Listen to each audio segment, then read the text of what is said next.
નમસ્તે મિત્રો, આપનું સ્વાગત છે યુટ્યુબ ચેનલ ગ્લીમ ઓફ ગોડમાં। આજે આપણે 5મો અધ્યાય કર્મ સંન્યાસ યોગનો સાર જોઈશું। કર્મ સંન્યાસ અને કર્મભોગ એ બેમાં હિતકર કોણ? કર્મયોગ હિતકર। રાગ દ્વેષથી પર એવો મનુષ્ય જન્મ મરણના બંધનથી છૂટે છે। જ્ઞાન અને કર્મ બંનેમાંથી ગમે તે એકનું પણ ઉત્તમ આચરણ બંનેનું ફળ આપે છે। જ્ઞાનીઓ પરમપદને પામે છે। કર્મયોગ જ્ઞાનયોગ કરતાં સરળ છે।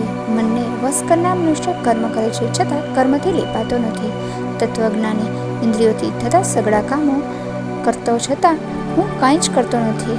પરમેશ્વરો જીવોમાં કર્મને કે કર્મોના ફળને સર્જતો નથી, પણ સ્વાભાવિક જ એ પ્રવૃત્તિ કર્યા કરે છે। પરમેશ્વર કોઈનું પાપ કે પુણ્ય લેતો નથી।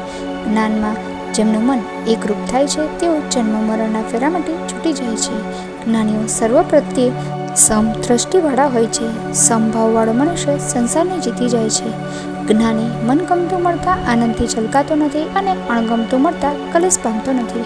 જે મનુષ્યનું ચિત્ત બહારના વિષયો પ્રત્યે અનાસક્ત બન્યું છે, તે અક્ષય સુખ પામે છે। વિષયોથી ઉત્પન્ન થતા ભોગો દુઃખનું કારણ બને છે। જે પુરુષ કામ અને ક્રોધના આવેગને સમાવી શકે છે, તે યોગી સર્વ પ્રાણીઓના હિત માટે તત્પર છે, તેઓ મોક્ષ પામે છે। જેઓ કામ ક્રોધથી મુક્ત બન્યા છે, તેમને નિર્વિકલ્પ બ્રહ્મનો અનુભવ થાય છે। ઈચ્છા, ભય અને ક્રોધને તજનાર મનુષ્ય મુક્ત જ છે। જે આપણે 5મા અધ્યાયનો સાર, હવે આપણે 6થા અધ્યાયના પાઠનું ફળ એટલે કે તેનું મહાત્મય જોઈશું।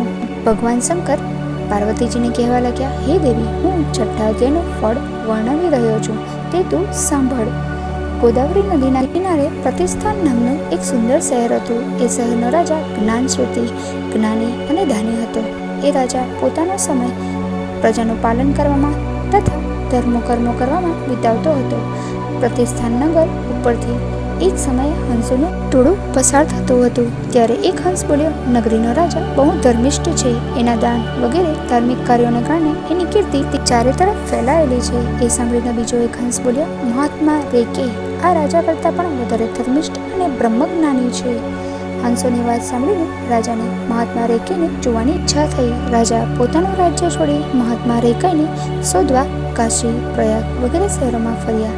છેવટે ચાલતો ચાલતો એ કાશ્મીરમાં આવેલા માણિક્યેશ્વર નામના મહાદેવના મંદિરમાં આગળ આવીને પહોંચ્યો। ત્યાં એને મહાત્મા રેકેના દર્શન થયા। એમના દર્શનથી રાજાને અનહદ આનંદ થયો। રાજા મહાત્માને પ્રણામ કરી તેમની સામે બેઠો અને પૂછવા લાગ્યો, આપ આટલા પ્રભાવશાળી સાથી થયા?